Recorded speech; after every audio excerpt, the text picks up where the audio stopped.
नमस्कार, मुकाबला में आपका स्वागत है। मैं हूं संकेत उपाध्याय।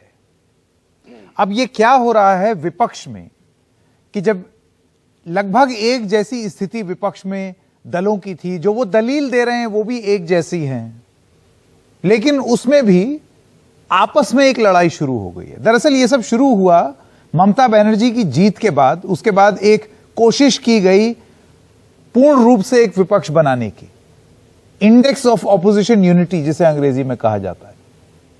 जुलाई में पहल शुरू हुई, मीटिंगें भी हुई, सोनिया गांधी से मिली भी ममता बनर्जी, राहुल गांधी से भी मिली, लेकिन उसके बाद फिर मुलाकातों का सिलसिला थोड़ा सा कम होता चला गया और तृणमूल कांग्रेस में कांग्रेस से बहुत सारे लोग टूट टूट के आने लगे, फिर बहुत ज्यादा आने लगे। फिर तृणमूल कांग्रेस में ऐसा हो गया कि एकदम भर्ती शुरू हो गई, रिक्रूटमेंट शुरू हो गई, रिक्रूटमेंट ड्राइव जिसे कहते हैं। और मेघालय में तो लगभग पूरी कांग्रेस तृणमूल कांग्रेस बन गई। ऐसे में अब एक खटास आ गई है। ये मैं आपको कांग्रेस और तृणमूल कांग्रेस के रिश्तों की खटास की एक क्रोनोलॉजी बता रहा हूं। हालत यहां तक हो गई कि ममता बनर्जी ने कहा यूपीए क्या यूपीए, और इसके बाद कांग्रेस और तृणमूल कांग्रेस दोनों के बयान एक दूसरे के प्रति और उग्र होते चले गए हैं। लेकिन बड़ा सवाल यह है कि जब मकसद एक, नियत एक, प्रयास एक, तो फिर रणनीति अनेक क्यों? इसके पीछे की क्या रणनीति, और क्या ये नरेंद्र मोदी से लड़ने के लिए, क्योंकि ये सब उसी लिए हो रहा है, नरेंद्र मोदी से लड़ने के लिए कारगर सिद्ध होगी? तो मुकाबला में आज जो सवाल हम पूछ रहे हैं कि कांग्रेस बनाम तृणमूल कांग्रेस से विपक्ष कमजोर होगा या मजबूत? मैं स्वागत करना चाहता हूं हमारे मेहमानों का। सत्यपाल जैन, आप भारतीय जनता पार्टी के नेता हैं, शाकिर अली साहब तृणमूल कांग्रेस के नेता, और गुरदीप सिंह सप्पल कांग्रेस पार्टी के नेता।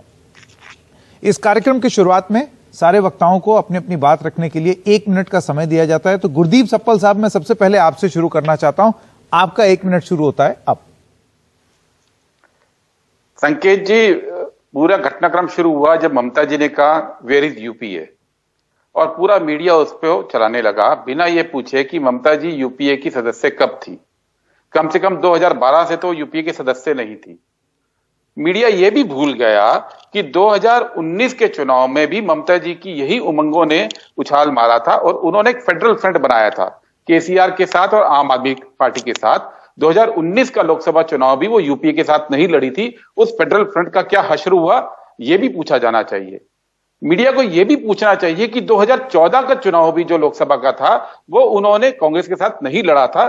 तब उन्होंने अन्ना हजारे के साथ एक जनतंत्र मोर्चा बनाया था, बाकायदा प्रेस कॉन्फ्रेंसेस की थी और बोला था कि हम 100 कैंडिडेट खड़ा करेंगे अगले 5 साल में। ममता जी ने तब भी ये बोला था कि मेघालय, अरुणाचल प्रदेश, असम, त्रिपुरा, दिल्ली, उत्तर प्रदेश, हरियाणा में 100 ईमानदार कैंडिडेट अन्ना हजारे जी देंगे और वो उसको खड़ा करे।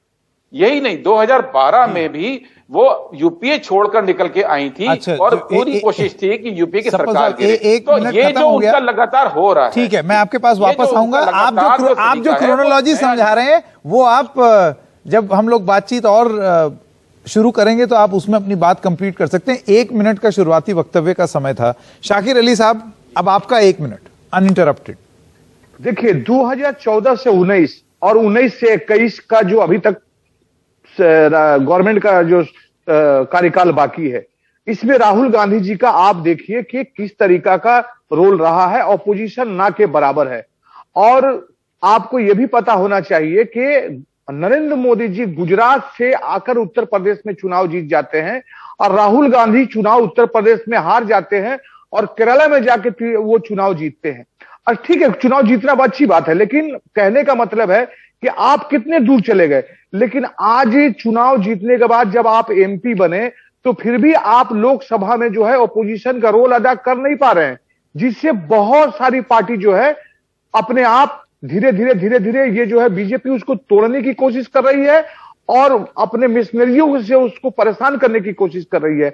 यहां तक कि संकेत भाई, आपको मैं ये भी बता दूं कि कांग्रेस का एजेंडा में यह था कि रीजनल पार्टी को जब तक खत्म नहीं किया जाएगा तब तक कांग्रेस बैक नहीं करेगी। लेकिन यह बहुत खतरनाक एजेंडा था, लेकिन फिर भी ना हमने इनको दरकिनार किया। ठीक ठीक, मैं वापस आऊंगा आपके पास। सत्यपाल जैन जी, आप इसको किस तरीके से देखते हैं, ये जो कुछ हो रहा है कांग्रेस और तृणमूल कांग्रेस के बीच, और इससे विपक्ष कमजोर होगा या मजबूत होगा? आपके शुरुआती वक्तव्य के लिए 1 मिनट का समय। ये जैसा आपने शुरू में कहा, 2014 में श्री नरेंद्र मोदी भारी बहुमत के साथ देश के प्रधानमंत्री बने। उसके बाद 2019 में दोबारा बने, और जितने भी विपक्षी दल हैं, और बड़ा नेचुरल है उनका लगातार ये प्रयास है कि किसी तरीके से हम अगले चुनाव में उनको हराएं और हम चुनाव हराकर सत्ता में आए। उसके लिए अलग अलग राज्यों में अलग अलग एक्सपेरिमेंट होते रहे।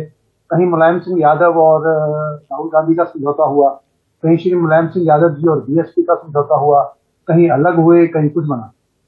रिजल्ट ये है, जो मैं बात कहना चाहता हूँ, कि चाहे ये इकट्ठे हो जाएं, चाहे ये अलग रहे, ये बहुत ही जो प्रयास है, अननेचुरल प्रयास है, अस्वाभाविक प्रयास है, क्योंकि ना तो किसी मुद्दे पर ये इकट्ठे हैं, ना इनके पास कोई इश्यू है।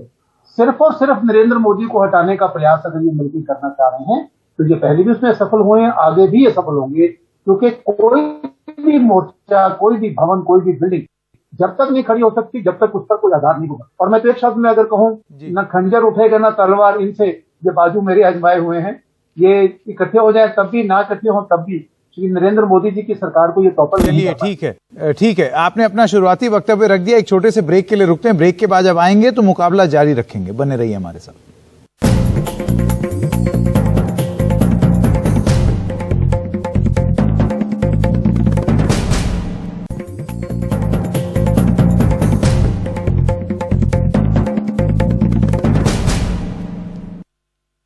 मुकाबला के दूसरे भाग में आपका स्वागत है। तो सपल साहब, मैं आपसे शुरू करना चाहता हूं। आप एक पूरी क्रोनोलॉजी समझा रहे थे। देखिए, एक तर्क भी आया तृणमूल कांग्रेस की तरफ से। उन्होंने कहा कि यूपीए का जिक्र जो ममता बनर्जी ने किया, वो इसलिए किया कि यूपीए सरकार चलाने के मकसद से आई थी। तो 2014 में जब सरकार चली गई तो यूपीए भी खत्म हो गया। उनका संदर्भ ये था। संदर्भ उनका कुछ भी हो, उन्होंने तो यूपीए को खत्म 2012 में करने की कोशिश की थी, जब वो वॉकआउट कर गई थी, और उसके बाद यूपीए की सरकार बदस्तूर चली। और जो यूपीए के घटक दल थे संकेत जी, उनकी सरकारें आज भी चल रही हैं। आज भी 3 राज्य ऐसे हैं, डीएमके के साथ तमिलनाडु में सरकार चल रही है, एनसीपी और अब शिवसेना उसमें शामिल हो गई है, महाराष्ट्र में है, झारखंड मुक्ति मोर्चा के साथ झारखंड में। नहीं, लेकिन वो शिवसेना के लोगों से और एनसीपी के लोगों से भी तो मिल रही हैं, और ये बयान वहीं पर हुए, महाराष्ट्र में ही। नहीं, सवाल ये है कि क्या एनसीपी और शिवसेना ने इनके बयान का समर्थन किया है? उनकी तो एक शैली है कि वो कहीं पे भी कुछ भी बयान दे देती है, और उस वक्त ये मैच्योरिटी उन नेताओं की है कि उन्होंने रिएक्ट नहीं किया। सवाल ये है कि उनके बयान आए हुए अब तो वक्त हो गया। क्या महाराष्ट्र की सरकार चली गई? क्या महाराष्ट्र की सरकार में यूपीए के एलाइज में कोई खटपट पैदा हो गई है? सपल साहब, आप मुझे ये बताइए कि जो महाराष्ट्र में सरकार है वो यूपीए नहीं है, वो एमवीए है, महाराष्ट्र विकास अघाड़ी। क्योंकि उसमें शिवसेना एक नई पार्टी जुड़ी है। बात हो रही है यूपीए के एलाइज की, बात हो रही है कि क्या विपक्ष एक है। अभी संसद के अंदर जिस दिन उन्होंने ये सब बात की, आप ये भूलते हैं कि उस दिन 2 चीजें और हुई। उसके एक दिन पहले संसद के अंदर तृणमूल ने कहा कि हम विपक्ष की मीटिंग में नहीं जाएंगे। 19 पार्टी में से 18 पार्टी आई, तृणमूल अकेले रह गया। और जब गांधी मूर्ति पे धरना हुआ सांसदों का, सस्पेंडेड सांसदों का, चुपचाप 15 मिनट बाद आके ज्वाइन किया, क्योंकि वो अकेले अलग थलग पड़ गए थे। शाकिर साहब की पार्टी जो है वो तो लगातार ये बोल रही है कि कितने चुनाव आपके नेतृत्व में, आपके जो नेता हैं उनके नेतृत्व में कांग्रेस पार्टी हारती चली जा रही है और जमीन छोड़ती चली जा रही है। इस वजह से किसी को तो आगे आना पड़ेगा। शाकिर साहब, आपका कमेंट ले लें, उसके बाद वापस जाएंगे। हाँ, मैं आऊंगा आपके पास सप्पल साहब, पहले उनका कमेंट ले लूं। देखिए संकेत भाई, 2014 का जो लोकसभा चुनाव था उसमें 48 सीट कांग्रेस ने पाया था, और 44 सीट पाया था डीएमके, और 34 सीट पाया था टीएमसी, तीसरी पार्टी। ऑल ओवर इंडिया इतनी बड़ी कांग्रेस पुरानी पार्टी, और उसका सांसद 44 चुन के आते हैं, और वो बोलते हैं कि हम सबसे बड़ी ओपोजिशन पार्टी के शक्ल में उभरे हैं। जो उनको बोलना चाहिए था कि सबसे बड़े हम सरकार बनाने का, इस परिस्थिति में उनको आना चाहिए कि सरकार बनाने का दावी करते। लेकिन आज इनके पास में इनकी जो है पॉपुलैरिटी घटते जा रही है दिन ब दिन कांग्रेस की, क्योंकि कांग्रेस के अंदर अंदरूनी भी लड़ाई है। पद की लड़ाई है कि बेटे को रखेंगी अध्यक्ष, वो बहुत सारी बातें कांग्रेस के अंदर भी है। और कांग्रेस का नेताओं का भी बयान, कांग्रेस के लीडरशिप सवाल उठते रहा है। इनको भी झांक के देखना पड़ेगा कि कांग्रेस के अंदर भी खिचड़ी पक रही है। सत्यपाल जैन जी, सत्यपाल जी दोबारा वही सवाल, सफल साहब आऊंगा, आपको पूरा राइट टू रिप्लाई मिलेगा और अपनी बात कहने का पूरा समय मिलेगा। सत्यपाल जैन साहब, ये भी तो रणनीति हो सकती है। मैं नहीं जानता कि नेताओं के, बड़े बड़े नेताओं के मन में क्या है और क्या रणनीति है, लेकिन जो जहां जिस तरीके से मजबूती से प्रदर्शन कर सके वो वहां करे। अगर कांग्रेस कहीं नहीं लड़ पा रही है, वहां कोई नया प्लेयर आकर के लड़ जाए। और पोस्ट पोल सिनारियो में अगर एक ऐसी स्थिति बनती है कि एक नया गठबंधन बनाना पड़े, हमने देखा ना महाराष्ट्र में एक नया गठबंधन बन गया, वैसे ही विपक्ष एक नया गठबंधन बना ले, तो आप इसको उनकी कोई एक रणनीति की तरह क्यों नहीं देखते हैं? हो सकता है कि वो ये रणनीति बना ले और आपके नेता को हरा ले जाएं। ये जो आप बात कह रहे हैं ये विशफुल थिंकिंग है। पंजाबी में कहावत है, गलियां होवन सुनिया तो विच मिर्जा यार फिरे। मतलब ये समझा दें हिंदी वालों के लिए है, ये उनकी विशफुल थिंकिंग। हमें कोई दिक्कत नहीं है, वो हमें हटाने के लिए जो भी गठबंधन करना चाहे करें, जिसके साथ मिलना चाहे मिले, जिसको छोड़ना चाहे छोड़े, हमें उसमें किसी में कोई नहीं। मेरा ये कहना है कि देखिए, अभी आज की डेट में क्या भारतीय जनता पार्टी को ये नहीं लगने लगा था, और मैं देखता था कि भारतीय जनता पार्टी हर समय अपने मुख्य रूप से विपक्ष में राहुल गांधी को देखती थी, राहुल गांधी का मजाक उड़ाती थी, राहुल गांधी को आप मतलब प्रिंसिपल अपोनेंट की तरह हमेशा प्रस्तुत करते थे। कांग्रेस करे या ना करे, या उस मजबूती से परफॉर्म करे या ना करे, बीजेपी हमेशा उन्हीं की आलोचना करके उनको मुख्य विपक्ष की भूमिका में रखती थी, ताकि, और यह आरोप है, ताकि एक ऐसी छवि बने कि देखो मोदी के खिलाफ कोई विकल्प ही नहीं है। देखिए, जहां तक हमारा संबंध है, हमारी सरकार पूरे बहुमत की सरकार है। बाकी छोटे स्प्लिंटर ग्रुप है, जो भी पार्टी पर अटैक करेगा, जो भी सरकार के बारे में कहेगा, उसका उत्तर हम देंगे।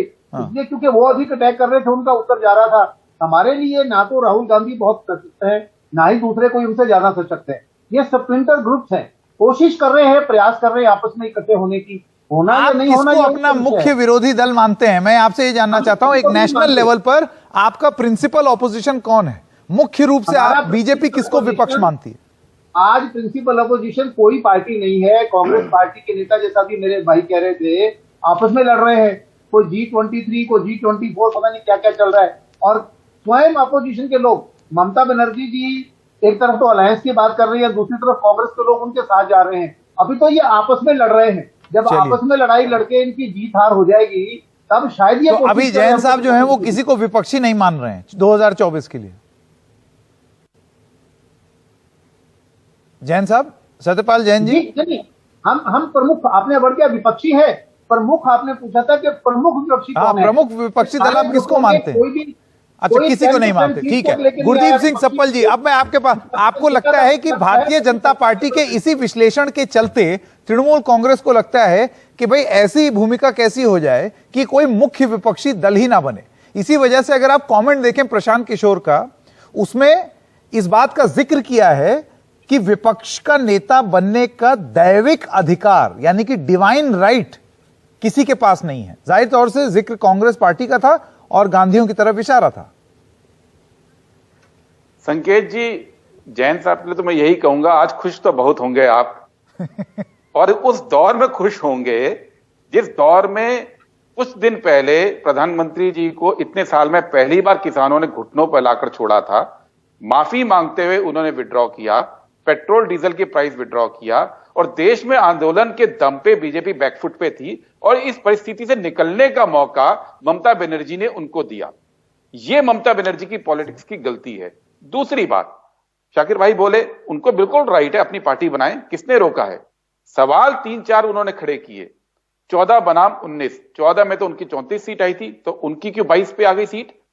उनका ये गिरावट क्यों आई थी बंगाल के अंदर? इस बात को वो जाने। कांग्रेस की तो बढ़ी थी 14 के बाद 19 में, आपकी तो कम हो गई थी। दूसरी बात जो आपने बात शाकिर भाई, आऊंगा मैं आपके पास, ये जरूरी पॉइंट बोल रहे हैं सफल साहब।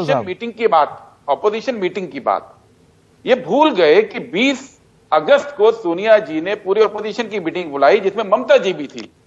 ममता जी ने बयान दिया और मीटिंग में भाषण भी दिया कि हम सबको अपने पर्सनल एम्बिशन को किनारे रखकर सरकार को हेड ऑन लेना चाहिए।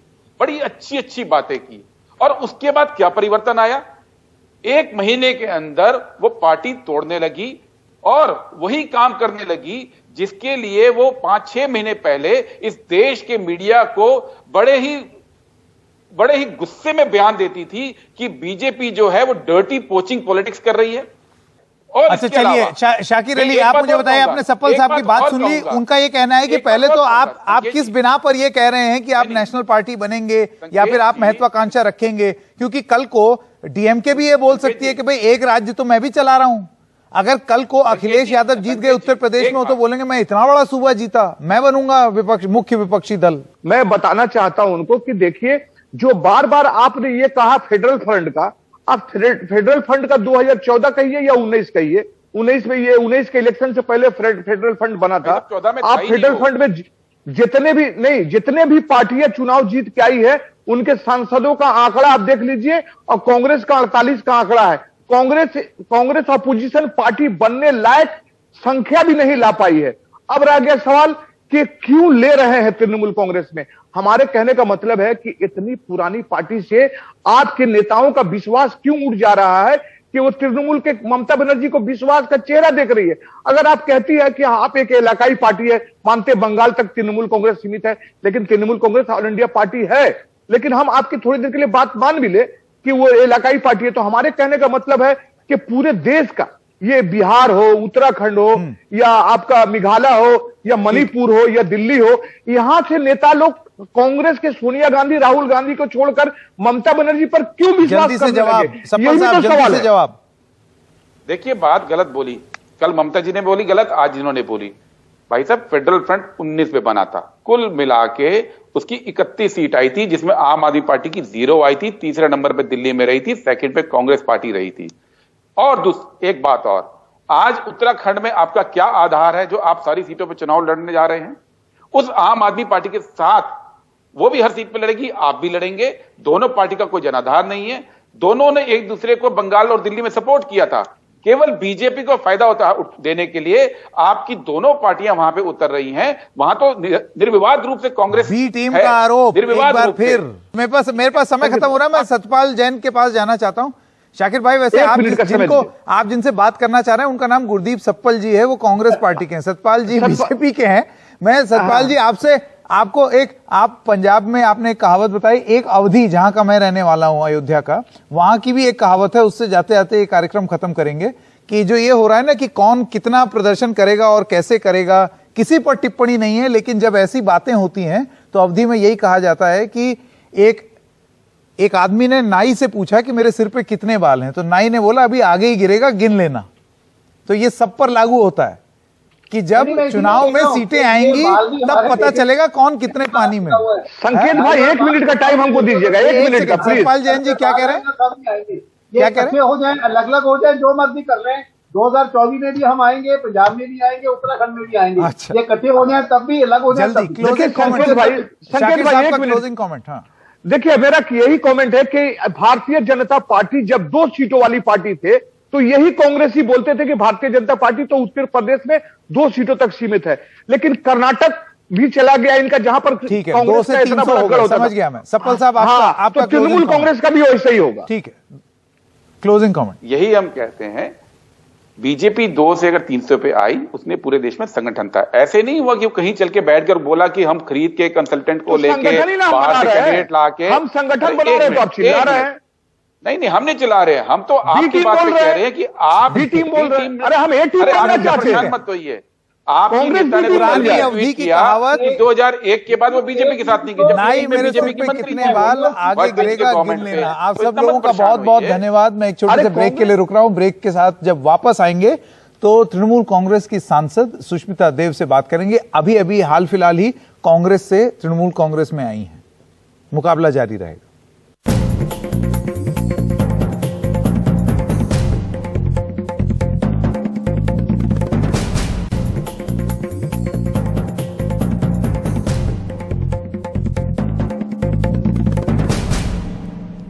मुकाबला के तीसरे भाग में आपका स्वागत है और अब हमारे साथ हैं कांग्रेस से तृणमूल कांग्रेस में आई टीएमसी की सांसद सुष्मिता देव जी।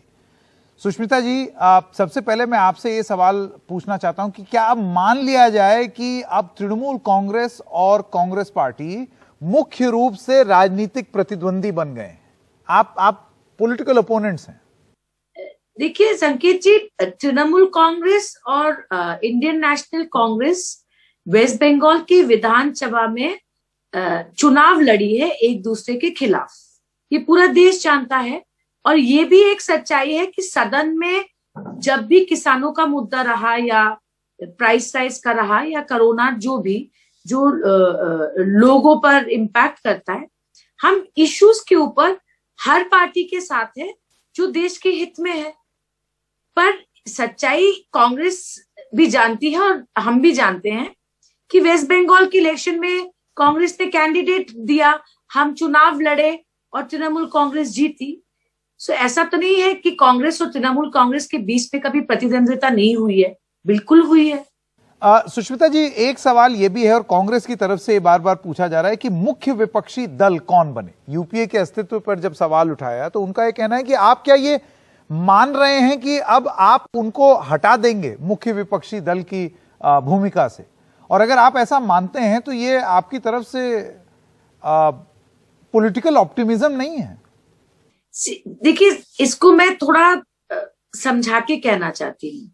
पहली बात यह है कि इस देश में अगर भारतीय जनता पार्टी के बाद सबसे बड़ा वोट बैंक किसी का है, वो कांग्रेस पार्टी का है। और करीब करीब 190 या 200 सीटों में कांग्रेस वर्सेस बीजेपी का कॉन्टेस्ट होता है, यही सच्चाई है। पर क्या वो वक्त आ गया सोचने के लिए, क्या यही कारण है कि नरेंद्र मोदी जी को हम हरा नहीं पा रहे? और अगर हराना है तो हम जितने भी पार्टीज आज स्टेट वाइज जिनकी ताकत है उनको भी लड़ना है और सेंट्रली कांग्रेस पार्टी को भी लड़ना है। पर एक ऑल्टरनेटिव की जरूरत है, ये भी एक सच्चाई है। जी, मेरा सवाल यही था कि वो राजनीतिक रूप से ये खुशफहमी है या नहीं है। मैं आपसे ये सवाल इसलिए पूछ रहा हूं क्योंकि आज आप पश्चिम बंगाल में सक्रिय हैं और बहुत मजबूती से जीत करके आई हैं। कल को डीएमके जो है वो बोले कि भाई हम भी एक राज्य में बहुत भारी भरकम जीत के आए, हम मुख्य विपक्षी दल। मान लीजिए, फर्ज कीजिए समाजवादी पार्टी उत्तर प्रदेश जीत जाती है, वो तो बोलेंगे कि भाई हम तो इतना बड़ा सूबा जीत करके आए हैं, तो हम भी विपक्षी नेता होंगे। ऐसे में समन्वय कैसे बने? देखिए, एक बात तो ये है, मुख्य विपक्ष कौन है इस बात से जुड़ी हुई है संख्या। आज की डेट पे मुझे जितना याद है, इंडियन नेशनल कांग्रेस के पास 52 सीट्स है और तृणमूल कांग्रेस के पास 22 सीट्स है। पर वेस्ट बंगाल में 40+ सीट्स है। और सो ऐसा भी तो हो सकता है कि अगले चुनाव में अगर कांग्रेस का परफॉर्मेंस केरला में अच्छा नहीं रहा या तमिलनाडु में अच्छा नहीं रहा या पंजाब में अच्छा नहीं रहा, वो 190 सीट में लड़ सकती है। पर अंदर लोकसभा में किसकी कितनी सीटें आएंगी वो हम देखना चाहेंगे अगले चुनाव में। उसी से पता लगेगा कि मुख्य विपक्ष दल कौन है। सुष्मिता जी, क्या सारी लड़ाई इस चीज को लेकर के है कि ये जो विपक्षी गुट बनेगा नरेंद्र मोदी से लड़ने के लिए, उसका नेता कौन हो, उसका मुखिया कौन? ये सारी लड़ाई लड़ना सबको है, लेकिन उसका मुखिया कौन बने, ये इस पर सारा फसाद है। नहीं, मैं आपको एक छोटा सा उदाहरण देती हूँ। अगर कांग्रेस 190 सीटों में 200 सीटों में लड़ने के बाद या 45 सीट पे लड़ने के बाद 52 और 44 पे आती है, तो आत्मचिंतन की जरूरत है कि ऐसा क्यों हो रहा है। तो क्या प्रशांत किशोर जी के लिए मैं जवाब नहीं दे सकती, पर मुझे लगता है कि अगर देश को ये कहा जाए कि कांग्रेस और ये सब जितने भी पार्टीज हैं जो बीजेपी के खिलाफ है, बीजेपी के आइडियोलॉजी के खिलाफ है, अगर इनकी सीटें मेजॉरिटी में आएंगे तो उनका नेता कौन होगा। इससे शायद अगर कांग्रेस एक नई सोच लाए तो शायद कांग्रेस की सीटें बढ़े, ये भी तो हो सकता है। पर इट्स ए इमर्जिंग सिचुएशन। देखिए, चुनाव प्रेसिडेंशियल स्टाइल हो गया है। लोग जानना चाहते हैं मोदी वर्सेस हु। उसका जवाब कांग्रेस पार्टी के पास है कि नहीं, उस सवाल को उठाने की जरूरत है। और देखिए, यूपीए जो बना था, जो ममता दीदी ने कहा, यूपीए बना था 2004 के चुनाव के बाद। It was a post electoral alliance सरकार चलाने के लिए। तो जिन लोगों की अभी सरकार नहीं है, क्योंकि बीजेपी 14 में जीती है, 19 में जीती है, तो यूपीए का कितना रेलेवेंस है, यही कहना चाह रही थी ममता बनर्जी जी। और कांग्रेस ने इसको किस तरह से लिया, हमने कांग्रेस मुक्त कहीं नहीं कहा। I don't think we use the word Congress moved anywhere. But what is the relevance of UPA? UPA was a post-poll alliance to run a government against the BJP. Now these people are not in government. आप देखिए कि UPA के जो partners हैं, हाँ UPA के partners हैं, 2004 में 300 सीटें थी UPA में, तो आप देखो तब कांग्रेस की 160 सीट्स थी, आज कितनी है? लेफ्ट के पास 62 सीट्स थी, आज कितनी है?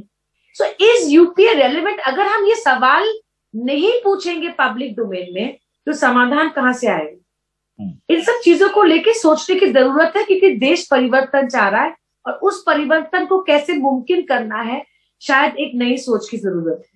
जाते जाते मेरा आखिरी सवाल सुष्मिता जी, आप मुझे बताइए कि ये जो हो रहा है अभी तृणमूल और कांग्रेस के बीच में, इसमें आपकी रीडिंग क्या है? क्या विपक्ष की लड़ाई और मजबूत होगी या कमजोर?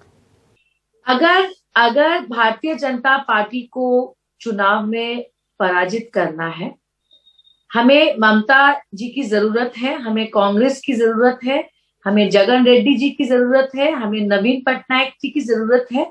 ये एक और एंगल है।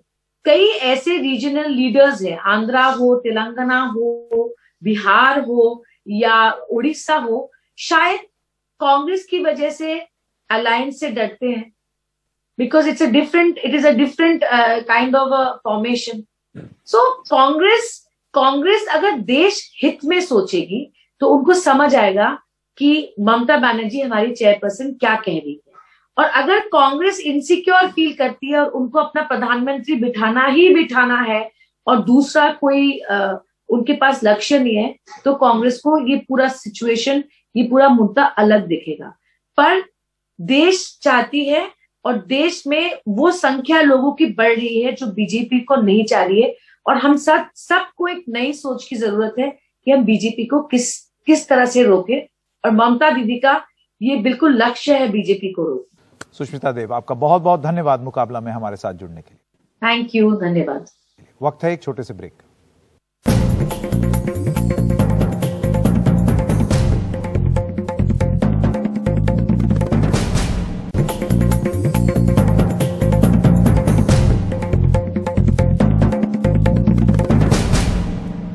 देश में आंदोलन के दम पे बीजेपी बैकफुट पे थी और इस परिस्थिति से निकलने का मौका ममता बनर्जी ने उनको दिया। ये ममता बनर्जी की पॉलिटिक्स की गलती है। दूसरी बात, शाकिर भाई बोले, उनको बिल्कुल राइट है, अपनी पार्टी बनाएं, किसने रोका है? सवाल 3-4 उन्होंने खड़े किए, 14 बनाम 19। 14 में तो उनकी 34 सीट आई थी, तो उनकी क्यों 22 पे आ गई सीट? उनका ये गिरावट क्यों आई थी बंगाल के अंदर, इस बात को वो जाने। कांग्रेस की तो बढ़ी थी 14 के बाद 19 में, आपकी तो कम हो गई थी।